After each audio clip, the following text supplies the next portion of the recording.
Salam uşaqlar. Səsi çıxmadı, salam. Bundan gözəl maşallah səs yoxdur. Həm birlikdir, həm birlikdir. Hamımız eyni söz. Həm də mehribançılıqdır, gözəl salam da ki, həm müqəddəs sözdür. Mən bura gələndə maşına bir yaşlı kişinin minmişdi. Dedi, hara gelsən? Dedi, toya gedirəm. Yox, qayıtdı ki, toya gelsən. Dedim, hə, toya gedirəm. Kimin toyuna? Deyirəm, vallahi elə bir toy kimi, belə biraz xeyir söhbətləri. Doğrudan da bu elə bir şənlik, elə bu toydan da bir yaxşı şeydir. Mən uşaqlarla görüşmək, onlarla söhbət eləmək. Bax, baxdım bura, baxıram sizə. Vallahi mənim məktəbdə oturduğum günlər yanıma düşür. Biraz duyğulanıram, biraz kövrəlirəm, biraz paxıllıq hissi keçirtirəm. Ona görə yox ki, mən təbii ki, adam uşaq olmaq istəyir, qoşulmaq istəyir. Bilirsiniz nəyə görə? O vaxtı belə məktəblər yoxdur uşaqlar. Mən məktəbdə birinci, inanın, 4-cü sinif bitərəndə bizim kəndimizdə, mən Xaçmazın yaxınlığında olur, siz kimi dağ kəndində olmur. Məktəbi, Xaçmazın yaxınlığında bir məktəb vardı, məktəb o vaxt müharibə illərində rəhmətli atam tikdirmişdim kolxozları olanda. Yəni, balaca bir bina idi, inanın. Balaca bir bina. Bu, necə demək, sizin oturduğunuz bir parta var, ama bir cərgə. Onun bir balaca böyük, 2 sinifin böyüklüyü. Bir məktəbdə, bir sinifdə, bir müəllim həm birinci sinifə dərs verirdi, həm də ikinci sinifə. Siz belə şey işləmişsiniz. 3-cü sinif, 4-cü sinif bir sinifdə otururdu. Müəllim eyni vaxtı həm 3-ə dərs verirdi, həm 4-də. Biz belə bir çətin şəraitdə oxumuşuq. Nə müəllim olur, nə məktəb olur. Baxın, Qusarın ən zirvə kəndlərindən bir Urvada bu cür gözəl işıqlı məktəb tikilibsiniz üçün. Allah bizim ölkə rəhbərinin başının canını sağ olsun ki, belə bir məktəbdə tikib verib sizə. Sizin oxumamağa haqqınız yoxdur. Siz burada hamınız əlaçı olmalısınız. Birinci ona görə ki, belə bir işıqlı məktəb veriblər sizə. İkinci ona görə ki, sizin belə bir müəllimləriniz var. Başqa işiniz var sizin. Özünü biz də oxuyanda özünüz üçün oxuyursunuz, uşaqlar. Kim üçün oxuyur? Gələcəyi üçün oxuyursunuz. Təbii ki, siz Azərbaycanın gələcəyisiniz. Azərbaycanın demək olar şəhərisiniz. Sülhün, əmin-amanlığın qarantı olmalısınız siz oxuyub. Bizim Azərbaycanımızın başına çox bəlalar gəlir. Bizim Azərbaycanın başına çox bəlalar gəlir. Bundan sonra Allah qurusun. Erməni ki, bizim mənfur düşmənimiz varsa, biz hələ bilmirəm, yəni inşallah yaxşı olar. Amma siz oxumalısınız, öyrənməlisiniz. Və bir də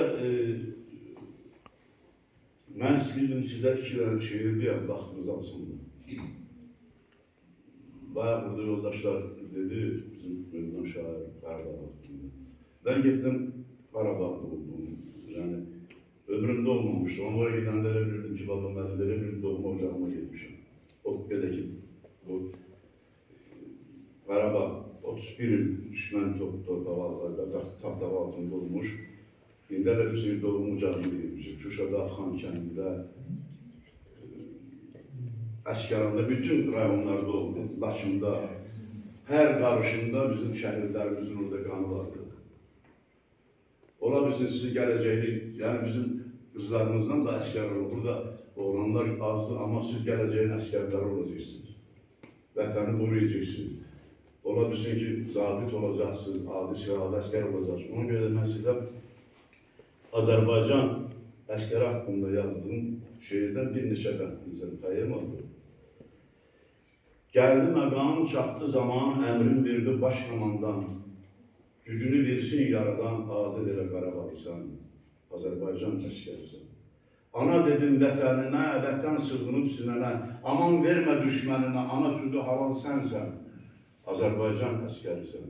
Unutmadıq Xocalını, körpələrin fəryadını, qurdun haqqın divanını, hökm sənin, hakim sənsən, Azərbaycan əskərisən. Sənin yolun haqq yoludur, türk yoludur, o uludur. Vətəni qoruyacaqsın, vətəni qoruyacaqsın. Ona görə də mən sizə Azərbaycan əskəri haqqında yazdığım şeirdən bir neçə bəxtinizə təyyəm oldu. Gəldi məqam, çatdı zaman, əmrin verdi baş komandan. Gücünü versin yaradan, azad elə Qarabağlısan, Azərbaycan əskərisən. Unutmadıq Xocalını, Zəfərlərlə doludur, Türk olursan, o yol sənsən, Azərbaycan əskərisən.